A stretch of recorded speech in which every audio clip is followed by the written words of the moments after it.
फ़िज़ा अलकरम, इल्म व हिकमत की महकी फ़िज़ा अलकरम, अलकरम अलकरम ऐ खुदा अलकरम। Alkaram high school, Shershah road, Data Nagar, Badami Bagh, Lahore. रहमानिर्रहीम। अलकरम हाई स्कूल दाता नगर बादामी बाग लाहौर की तरफ से क्लास 8 हज़रत उमर के लेसन का बेटे हम तर्जमा पढ़ रहे थे। तो आज हम पैराग्राफ नंबर 3 का तर्जमा करेंगे। Be attentive to me, I have jotted down all the difficult words on the board.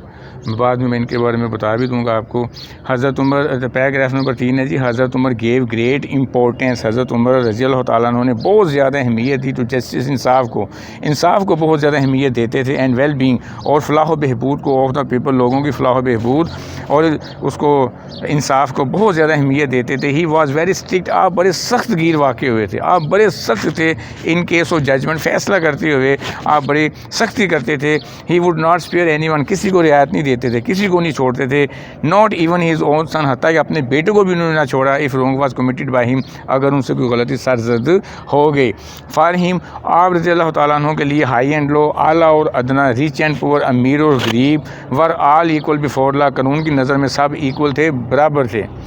He followed the saying of the रसूल सल्लल्लाहु अलैहि वसल्लम, वो रसूल करीम सल्लल्लाहु अलैहि वसल्लम के इस हदीस पाक की पैरवी करते थे। ट्रीट योर सर्वेंट, अपने नौकर से वैसा सलूक करो, as you would treat yourself, जैसा तुम अपने आप के साथ सलूक करते हो।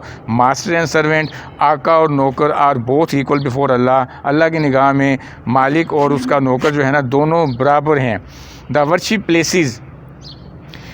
प्लेसेस, इबादत की जगहों, एंड प्रॉपर्टी और जायदाद, ऑफ द नॉन मुस्लिम, गैर मुस्लिमों की इबादत गाहों और उनकी जायदाद को, वर गिवन प्रोटेक्शन, उन्हें भी तहफ़्फ़ुज़ दिया गया। एक एक पैरा करके बेटे हम ये करेंगे। तो ये आपकी ट्रांसलेशन थी। इसका अब मैं स्पीक आउट कर रहा हूँ जो सेवरल डिफ़िकल्ट वर्ड मीनिंग्स हैं। इम्पोर्टेंस, अहमियत, जस्टिस, इंसाफ, स्ट्रिक्ट, सख्त, जजमेंट, फ़ैसला, स्पेयर, रियायत देना, रोंग, गलती, कमिटेड, सरजद, हाई, आला, लो, अदना, इक्वल, बराबर, ट्रीट, सलूक करना, सर्वेंट, नौकर, वर्शिप, इबादत, प्रॉपर्टी, इबादत भी और इबादत करना भी इसका मतलब होता है, ये नाउन भी है और वर्ब भी है। प्रॉपर्टी, जायदाद, प्रोटेक्शन, तहफ़्फ़ुज़ को कहते हैं। तो this was the translation of the paragraph number 3। तो last time I was telling you about present continuous tense. तो प्रेजेंट कंटिन्यूअस टेंस में हमने सादा फ़िक्रात का तर्जमा वगैरह किया और उसमें देखा। आज बेटे 3 बातें मैं लिख रहा हूँ, इंतहाई अहमियत की हामिल हैं। कल लिख लें, कल बात गोलमोल हो गई थी, टाइम थोड़ा था मेरे पास कल। अब ये मैं दोबारा आपको यहाँ लिख के दे रहा हूँ, आप इसको उतार लीजिएगा, उसको याद रखिएगा। फ़िक्रे में हेल्पिंग वर्ब हमेशा अपने फ़ाइल के मुताबिक आता है। और दूसरी बात ये बड़ी अहमियत की हामिल है, हेल्पिंग वर्ब, वर्ब लिखना है यहाँ पे। वर्ब हमेशा अपने हेल्पिंग वर्ब के मुताबिक, हेल्पिंग वर्ब इमदादी फ़ेल हो गया और वर्ब को फ़ेल कहते हैं, ठीक है ना। एनी हाउ, देखो ना, अगर मैंने दे लिखा हुआ है तो ज़ाहिर है प्रेजेंट कंटिन्यूअस टेंस में 3 होते हैं, इज़, एम, ओ, आर। दे है तो उसके साथ आर लिखोगे आप। अगर मैंने ही लिखा हुआ है तो उसके साथ आप इज़ लिखोगे। आई लिखा हुआ है तो उसके साथ आप एम लिखोगे। But only in present continuous tense, सिर्फ प्रेजेंट कंटिन्यूअस टेंस में। चलें जी। नेगेटिव फ़िक्रा जो हैं इसके, मनफी फ़िक्रे,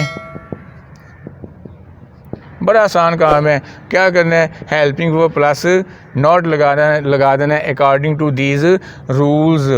वो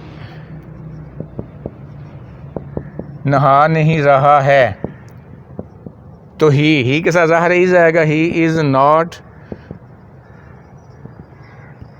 टेकिंग अ बाथ।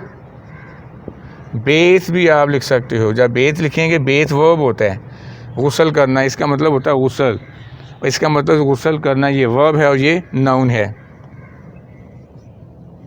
हम पैदल नहीं चल रहे हैं, ये भी प्रेजेंट कंटिन्यूस है, लेकिन नेगेटिव है। नेगेटिव फ़िक्रा उस फ़िक्रे को कहते हैं in which sign of negation is there by, जिसमें मनफी कैफियत हो, इनकार किसी सूरत हो, ना किसी सूरत हो, तो वी, आप इसके साथ ज़ाहिर है आप आर लिखोगे, we are not walking on foot, बेटे पैदल होता है, we are not walking on foot.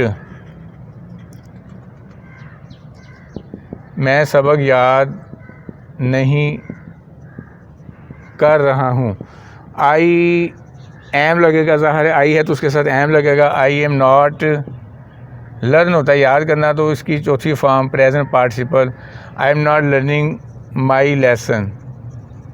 तो ये मनफी फ़िक्रात थे। टुमारो वी शैल सी कि how can we convert a simple sentence into interrogative one. एक छोटा सा टॉपिक बेटे आपका पास उसका हिस्ट्री का, इसके साथ ही मैं वो करवा देता हूँ आपको। तो ये आप लोग इसको उतार लीजिएगा, इसको जूम करके स्टॉप करके इसको लाजमी देखिएगा।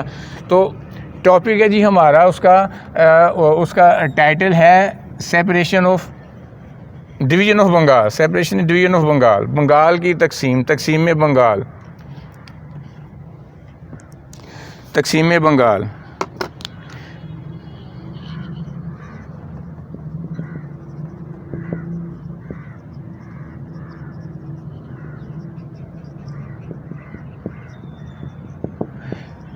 Before I start this question, I would like to tell you something about the background of this reality. First of all, कि दो बातें आपने इसमें याद रखनी है कि ये लॉर्ड क्रिजन के दौर में हुई थी, लॉर्ड क्रिजन के दौर में हुई थी। और दूसरी बात ये कि सन था 1905 का दौर था। तो बहुत बड़ा सूबा बंगाल का, जहाँ बांग्लादेश है, चिटागांग और भी इसमें इलाके थे। मैं थोड़ा सा बताता हूँ आपको, सिलहिट, गोपाड़ा, कच्चर वगैरह ये सब इसके एरिया में आते थे। तो इसमें जो थे बिहार, उड़ीसा भी था, इसमें बिहार, उड़ीसा, असम वगैरह के सारे इलाके जो थे बंगाल, बहुत बड़ा सूबा था। And it was impossible for executive body to visit all these territories at the same time. इस सारी टेरिटरीज़ पे जाना, इनकी देखभाल करना, कहाँ पे क्या हो रहा है, कहाँ पे किस चीज़ की ज़रूरत है, इट वाज एक्सट्रीमली इम्पॉसिबल, क्योंकि इसका रकबा बहुत ज़्यादा था। तो आसानी के लिए जो था ना, इसको तकसीम किया गया मुख्तलिफ़ अतवार में। मुख्तलिफ़ जो वहाँ पर वाइस रायज आते रहे हैं, वो उधर जो मलका बरतानिया थी, जो रॉयल फैमिली थी बरतानिया के अंदर, उनको प्रपोज़ल जो थे ना वो उसके बारे में देते रहे थे भी इसको तकसीम कर दिया जाए। It is impossible for us, ये हमारे लिए नामुमकिन सी बात है, to visit all the territories far away. पहाड़ी एरिया भी है, उसमें समंदर का एरिया भी आता है, तो बहुत ही नामुमकिन सी बात थी इतने बड़े इलाके का इंतजाम इंतजाम एक सिंगल पर्सन जो है वो संभाले। It was possible, it might be possible, only one case, it should be partitioned, it should be divided into two territories, east Bengal and west Bengal. मुख्तलिफ अतवार में मुख्तलिफ लोग जो थे ना इसके बारे में वो अपना वायसराय हिंद को भी, इसके अलावा उधर बरतानिया के अंदर जो गवर्नमेंट थी उसको भी राय देते रहते जी इसके बारे में कुछ किया जाए, इसके बारे में कुछ किया जाए। मेन मसला था इनका इंतज़ामी मामलात का, मेन मसला इंतज़ामी मामलात का था कि इंतज़ामिया के लिए ना बहुत ही नामुमकिन था, बहुत मुश्किल था उनके लिए। देखें ज़रा थोड़ा सा, लिहाजा लॉर्ड क्रिजन के दौर में जो था ना, 1905 का सन था, लॉर्ड क्रिजन वायसराय हिंद बन के आए, तो उस वक़्त इसको जो था ना वो तकसीम कर दिया गया। सुनिएगा, by the beginning of 20th century Bengal was biggest province of subcontinent, बहुत बड़ा था पॉपुलेशन के हवाले से एंड टेरिटरी इलाके के हवाले से। Area of Bihar, Orissa and Assam were included in Bengal, but Bengal was not granted a status of full मुकम्मल सूबे का इसको बंगाल को जो था ना वो एक वो नहीं मिला था, स्टेटस नहीं मिला था। और मैंने कई मौके पर ऑफिशियल अफसरान ने propose to cut its area, इसको काट देने की तजवीज़ पेश की। 1874 में दीज डिस्ट्रिक्ट ऑफ असम, जिसमें सिलहिट, गोपाड़ा एंड कच्चर वगैरह सेपरेटिव, उसे बंगाल से अलहदा कर दिया कि ताकि छोटा हो जाए, इंतजाम संभालना ईजी हो जाए। But its population remain uncontrollable, आबादी फिर बहुत ज़्यादा बढ़ गई। 1892 में the commissioner of Chittagong propose separate East Bengal, East Bengal को सेपरेट कर दिया गया जी उससे। But the proposal could not be implemented, उसने तजवीज़ पेश की इसको सेपरेट कर दिया जाए, उसको वो पजीराई ना मिली, इम्प्लीमेंट नहीं किया गया उसकी तजवीज़ को। However on the arrival of Lord Curzon, जब लॉर्ड जो क्रिजन आए थे,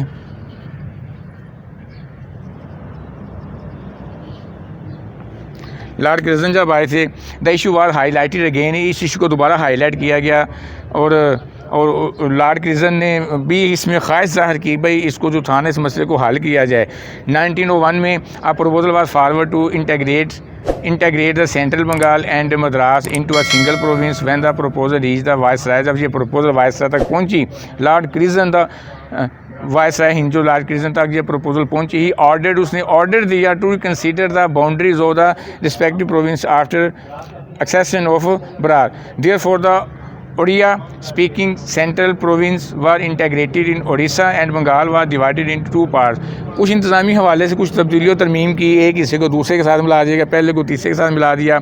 अच्छा होता ये था कि एक दौर में मिला देते थे, अगले ही दौर में उसको सेपरेट कर देते थे। तो वो लोग जो वहाँ के मुकामी बाशिंदे थे ना, वो बड़े इस चीज़ से अफेक्ट होते थे।